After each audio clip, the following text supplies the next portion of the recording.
जय माता दी दोस्तों। रसगुल्ला और फाफड़ा जलेबी का मैच है तो दूसरी तरफ गन्ना वर्सेस गन्ना का मैच है। मतलब यूपी और हरियाणा का मैच है भैया। किसानी खेती वाली जो जगह है उनका मैच है। और चर्चाएं क्या है? चर्चाएं ये है कि बंगाल अब यहां से कैसे क्वालिफाई कर सकता है। गुजरात के लिए सिनेरियो क्या बन रहा है? यूपी बाहर हो चुकी है। प्रदीप नरवाल पिछले मैच में नहीं खेले थे, आज खेलेंगे क्या?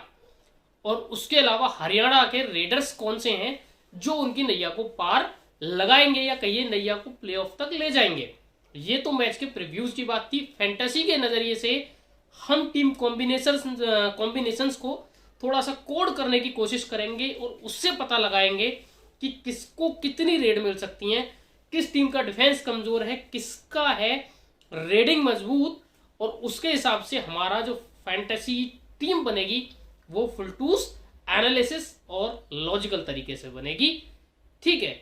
और बात जो है एक बड़े दिलचस्प कह सकते हैं मोड की करेंगे। मतलब पॉइंट्स टेबल की भी करेंगे। कौन क्वालिफाई जा सकता है, कौन टॉप 2 टीमें रहेंगी। तस्वीर थोड़ी साफ होने लगी है और जो थोड़ा सा धुंधलापन है तस्वीर का उसको भी करेंगे हम साफ। इतना कुछ आपके लिए है वीडियो में। दिल थाम के बैठे रहिएगा और दिल से सपोर्ट भी करते रहिएगा। कमेंट बॉक्स जो है वो पूरी तरह आपके लिए खुला हुआ है। क्या करें? कमेंट करें। मैच से रिलेटेड, प्रो कबड्डी से रिलेटेड, कबड्डी से रिलेटेड, क्रिकेट से रिलेटेड या किसी और चीज से रिलेटेड अगर आपका कोई सवाल है, आपका मन करता है मुझसे बात करने का, पूछने का, तो बिल्कुल बेझिझक कमेंट में पूछ डालिए सवाल और मैं तैयार रहूंगा आपके सवालों के जवाब देने के लिए। तो वो भी आपको मिल जाएंगे। सबसे पहले बात करते हैं दिलचस्प मोड़ की, मतलब कि पॉइंट्स टेबल की। अभी कहानी क्या है और कौन सी टीम कैसे आगे जाएगी। तो देखो, अभी आपको पॉइंट्स टेबल जो दिख रही है वहां आपको जयपुर पुनेरी बिल्कुल टॉप 2 पे दिख रहे हैं। और हरियाणा अगर यहां से अपने सारे मैच जीत जाए, उधर जयपुर पुणे अपने मैच हारने लगे तो ही फेरबदल होने की गुंजाइश है इसमें। वरना तो 99.99% लिखा जा चुका है कि जो टॉप 2 टीम रहेंगी इस प्रो कबड्डी सीजन में वो रहेंगी कौन? जयपुर और पुणे। दूसरी तरफ अगर आप क्वालिफायर्स की तरफ जाएंगे तो ये भी क्लियर हो चुका है कि भाई साहब दिल्ली, पटना, गुजरात और हरियाणा ऑलमोस्ट सर्टेन। बंगाल जरूर आ रही है जो खेल खराब कर सकती है, और ऐसा तो बेंगलुरु बुल्स भी है लाइन में, लेकिन बड़ा मुश्किल है, बहुत मुश्किल है। जो कह सकते हैं परमुटेशन कॉम्बिनेशन जो इक्वेशंस बन रही हैं वेरी टफ। एक मैच भी बंगाल यहां से हार गया तो सीधे बिस्तर, क्या बोलते हैं, बैग होगा कंधे पर, चलेंगे घर की तरफ। वैसे घर में ही खेल रहे हैं, बंगाल में ही ली आपका ये लैग हो भी रही है तो आपको ज़्यादा परेशान होने की जरूरत भी पड़ेगी नहीं।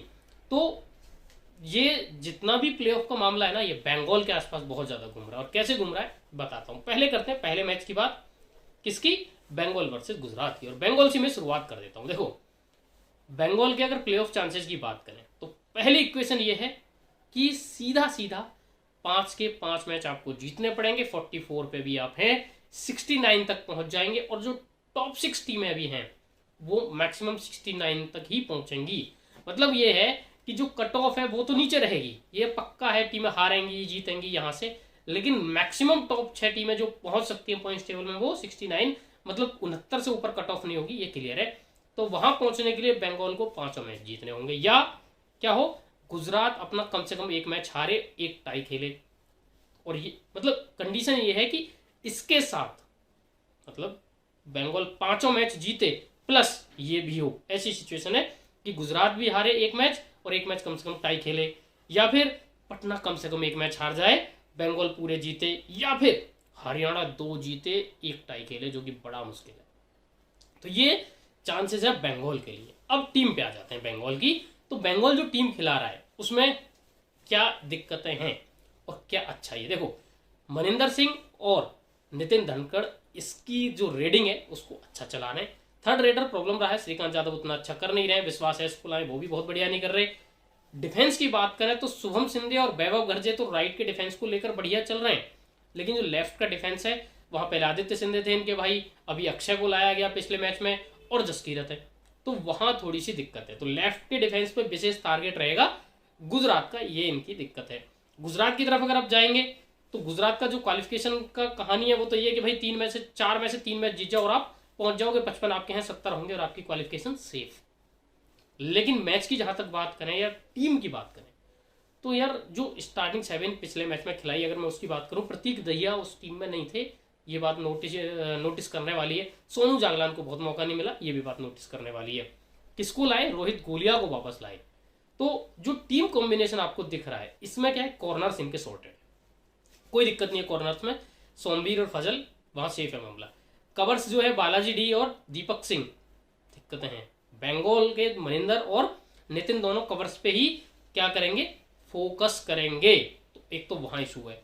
दूसरी बात जो है वो ये है कि रेडिंग की बात करें तो राकेश कभी आ जाते हैं कभी चले जाते हैं। प्रतीक दहिया का सेम केस है।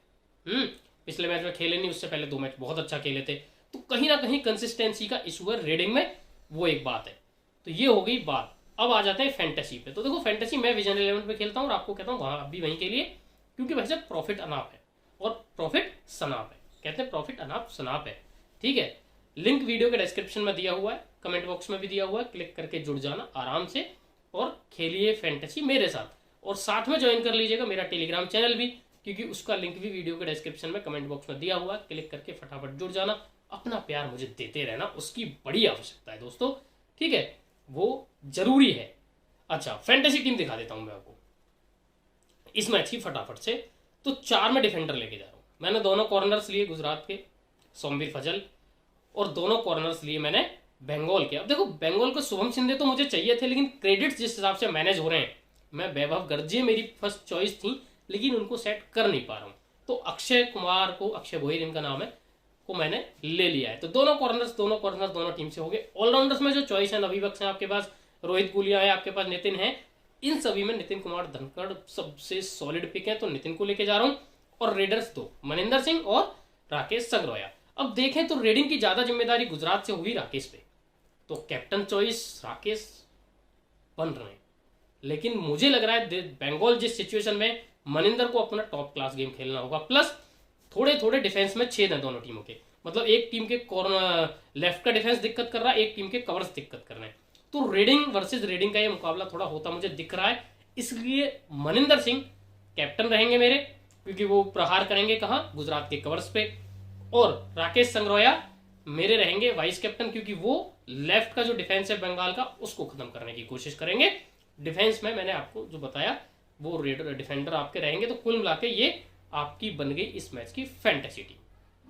अब दूसरे मैच की बात करते हैं। दूसरे मैच में हरियाणा का जो स्टार्टिंग 7 है, उसे आप देखेंगे तो आपको दिखेगा कि डिफेंस आपका बिल्कुल सॉर्टेड है, कोई चैलेंज नहीं है डिफेंस में। राहुल चेतपाल, मोहित खालर, मोहित नंदल, और जहां 2-2 मोहित हो वहां चीजें दिक्कत कर ही नहीं सकती भाई साहब। और फिर जयदीप दहिया भी हैं, तो डिफेंस आपका सेट है। प्रॉब्लम है आपको रेडिंग में, बस आप लकीली चल रहे हैं रेडिंग में। मतलब सिद्धार्थ देसाई आते हैं 2 मैच में 2 सुपर 10 मार जाते हैं, शिवम पटारे काम कर जाते हैं, विनय तेवती आपके शुरू में चल रहे थे। लेकिन अगर कहूं मैं कि कंसिस्टेंसी की बात, तो नहीं है भाई साहब। और जब आप हारेंगे आपकी रेडिंग की वजह से ही हारेंगे। यूपी से जब आपका पहला मैच हुआ था, आप 57 को कुछ बहुत बड़े अंतर से हारे थे। यूपी के सारे प्लेयर्स ने, सारे डिफेंडर्स ने हाई-5 लगा दिए थे, रेडर्स ने सुपर 10 लगाए थे, बहुत तगड़ा मैच था। लेकिन अब फॉर्च्यून चेंज हो चुके हैं, तो दावेदार तो हरियाणा ही है। रेडिंग आपको अपनी संभालनी पड़ेगी। और शिवम पटारे को स्टार्टिंग 7 में रखें, 4-3 पे खेले तो बढ़िया है।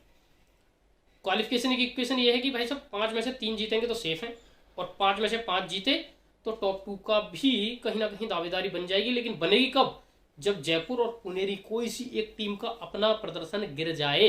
80+ जैसे ही पहुंचेंगे, एक एक मैच जीता दोनों ने, तो फिर हरियाणा का टॉप 2 में चांस जाने का कोई चांसेस नहीं है। तो कहने का मतलब ये कि दोनों टीमें में से कोई सी एक टीम अपना एक भी मैच ना जीते, ये भी होना बड़ा वैसे मुश्किल है। तो ये हरियाणा की कहानी है। अब बात करें अगर यूपी की, तो यूपी ने पिछले मैच में जो स्टार्टिंग 7 खिलाया उसमें प्रदीप नरवाल नहीं थे, और नीतीश कुमार भी नहीं है। वो तो हितेश कई बार खेल रहे हैं, मतलब नीतीश की जगह हितेश, सुमित हितेश थे, हरेंद्र आशु थे, कंवर साला के बीच में कोई और खेल रहे थे, लेकिन अब ये दोनों आ गए। फिर रेडिंग में 3 थे, महिपाल, अनिल और गगन गौड़ा। तो यूपी की स्ट्रेटजी देखो, प्लेऑफ से बाहर है, ये हो सकती है कि अपने युवा खिलाड़ियों को मौका दें और खुल के खेलें। और जब टीमें खुल के खेलती हैं ना, जिसके पास खोने को कुछ नहीं होता, कहते हैं वो ज़्यादा खतरनाक हो जाता है। तो वैसी वाली इक्वेशन यूपी की तरफ से स्ट्रेटेजिकली आ सकती है। टीम की बात करें तो मुझे लग रहा है यही 4-3 का कॉम्बिनेशन खेलेगा। इसमें डिफेंस में अगर किसी को लाएंगे तो किसको ही लाएंगे, और क्यों लाएंगे, आपके पास कुछ है नहीं। ट्राई करिए आप जितने कॉम्बिनेशन, जितनी चीज़ें, मैं तो कहता हूँ 2-3 चीज़ें करिए। एक तो ये कि आप अपनी टीम को पहले रीग्रुप करिए, अभी थोड़ी टीम बिखरी बिखरी सी लग रही है, कॉन्फिडेंस देना जरूरी है। दूसरी बात ये कि भाई अपने जो नए लड़के हैं, शैमुल बफेला वगैरह है, जो भी है यार, सबको ना मौका दो, खेलो बेटा खेलो, मैट पे जाने की फीलिंग ले लो, खेलो, समझो कि गेम होता क्या है। और अगले सीजन की तैयारी करो अभी से। आपके पास अभी 3-4 मैच बाकी हैं, तो 4 मैच में अच्छी खासी फील आ जाएगी। मुझे याद आता है आईपीएल में ना चेन्नई का एक सीजन बड़ा खराब चला गया था, तो इन्होंने लास्ट में जाते जाते क्या करा, ऋतुराज गायकवाड़ वगैरह को 2-3 मैचेस दिए थे। ऋतुराज के साथ एक और प्लेयर थे, मैं नाम भूल रहा हूँ उनका, उन दोनों तीनों प्लेयर्स को इन्होंने लास्ट के 2-3 मैच दिए। नतीजा ये हुआ कि अगले साल ऑरेंज कैप होल्डर बन गए ऋतुराज गायकवाड़। तो वैसा करिए कि ठीक है प्रदीप नरवाल आप बैठो, आपको वैसे भी कुछ प्रूव करना है नहीं, यू आर लीजेंड ऑलरेडी। तो महिपाल को, गगन में मुझे संभावना दिख रही है, और अनिल को, इनको क्या है ज़्यादा मौका दीजिए। खैर अब चलते हैं फैंटेसी की तरफ। तो इस मैच की जो फैंटेसी टीम है वो हमारी क्या होने जा रही है, और फिर से याद दिला दूं विजन 11 जरूर डाउनलोड कर लेना, लिंक वीडियो के डिस्क्रिप्शन में। और फाइनल टीम के लिए टेलीग्राम पे भी जुड़ना ना भूलें, इंस्टाग्राम भी सेम यूजर नेम जो हमारे टेलीग्राम का @मोहित क्रिकेटोलॉजिस्ट वही है, उस पर भी जुड़ना ना भूलें। ये क्रिकेटोलॉजी परिवार जो है इसको थोड़ा बढ़ाइए यार, आगे लेकर जाइए, आप ही के तो हाथों में। खैर फैंटेसी टीम यहाँ क्या है, यहाँ ये है कि राहुल सेठपाल, जयदीप दहिया, एक कवर एक कॉर्नर यहाँ सेट कर लिया, और दूसरा कवर मोहित नंदल के रूप में मैंने ले लिया। ऑलराउंडर्स में आपको दिख रहा होगा, मतलब डिफेंस की जो कोर है वो ले ली, मोहित खालर अकेले बचे। अगर आपका मन करे तो आपको हितेश दिख रहे होंगे टीम में, इनकी जगह ले सकते हैं। अगर रूथलेस हरियाणा आप देख रहे हैं तो ये आप कर सकते हैं कि हितेश की जगह फिर राहुल मोहित खालर को ले गए। सुमित, आप चाहे तो सुमित हितेश को भी रोटेट कर, मतलब हितेश को रखिए, सुमित को हटा दीजिए, वो आपकी चॉइस है। लेकिन मेरे हिसाब से तो यही करना चाहिए। मोहित खालर को मैंने हटाया अभी, राहुल सेठपाल, जयदीप दहिया और मोहित नंदल, फिर आपका सुमित हितेश हो गए, तो ये आपकी चीजें सॉर्टेड होगी। नीचे रेडिंग में अगर आप जाएंगे तो शिवम पटारे और गगन गौड़ा को मैं लेके जा रहा हूँ। गगन शुरुआत करेंगे, अच्छा खेलेंगे पक्का। प्रदीप नरवाल खेलते हैं तो शिवम पटारे की जगह ऑलरेडी प्रदीप नरवाल आ जाएंगे, फिर आप गगन गौड़ा की जगह कोई और ऑप्शन देख सकते हैं। लेकिन अगर प्रदीप नहीं खेलते हैं, जैसा मुझे लग रहा है शायद खेला भी ना हो, तो फिर गगन को ही रखिए। और शिवम पटारे अगर स्टार्टिंग 7 में नहीं आते हैं, जैसा कि मनप्रीत सिंह ने कई बार किया है कि उनको स्टार्टिंग 7 में नहीं लेके आए, तो फिर सिद्धार्थ देसाई को इनकी जगह लीजिएगा। या अगर सिद्धार्थ भी सब्स्टिट्यूट रहते हैं तो विनय तेवतिया चॉइस है। मतलब हरियाणा के रेडिंग यूनिट देख लीजिएगा, इसीलिए बोल रहा हूँ टेलीग्राम ज्वाइन करने को। उसमें से फिर आप क्या कर सकते हैं, कॉम्बिनेशन ऊपर नीचे कर सकते हैं। वैसे अभी के हिसाब से और पिछली स्टार्टिंग 7 के हिसाब से तो शिवम पटारे और गगन की टीम यहाँ पे बनेगी। कैप्टन रहेंगे मोहित, कौन से मोहित, मोहित नंदल द ऑलराउंडर रहेंगे, कप्तान भी हैं, हरियाणा के को कप्तान है, जयदीप दहिया भी कप्तान है। और vice captain Sumit. Vice captain अगर आपका मन करे तो किसको देख सकते हैं, डिफेंस में से भी किसी और को, जयदीप को या राहुल को बना सकते हैं। लेकिन मैं कहूंगा अगर बनाना है तो मोहित के साथ राहुल को बनाइए, जयदीप को तो नहीं। जयदीप थोड़ा डिफेंसिव खेले इस सीजन, तो मोहित नंदल के साथ सुमित या राहुल सेठपाल, जो आपका मन करे उसको वाइस कैप्टन बना लीजिए। इस तरीके से हमारे आज के प्रो कबड्डी मैचेस का एनालिसिस होता है खत्म। उम्मीद करता हूँ आपको अच्छा लगा होगा, और विनिंग तो रहेगी जरूर, उसमें तो कोई बात ही नहीं है। प्यार देते रहिएगा, उसकी बेहद आवश्यकता है, बिना प्यार के तो गड़बड़ हो जाएगी। इसीलिए कमेंट बॉक्स खोल दिया है, उसमें कमेंट ही भरमार कर दो, लाइक शेयर सब्सक्राइब जो जो कर सको सब कर दो, ठीक है। ये जिम्मेदारी है आपके ऊपर, और भाई तो चलता है। टेलीग्राम पे मिलेंगे बाकी मैचेस के साथ, क्योंकि वहां क्रिकेट भी कवर करना है ना। चलो टाटा बाय बाय, और जोर से बोलो जय माता दी।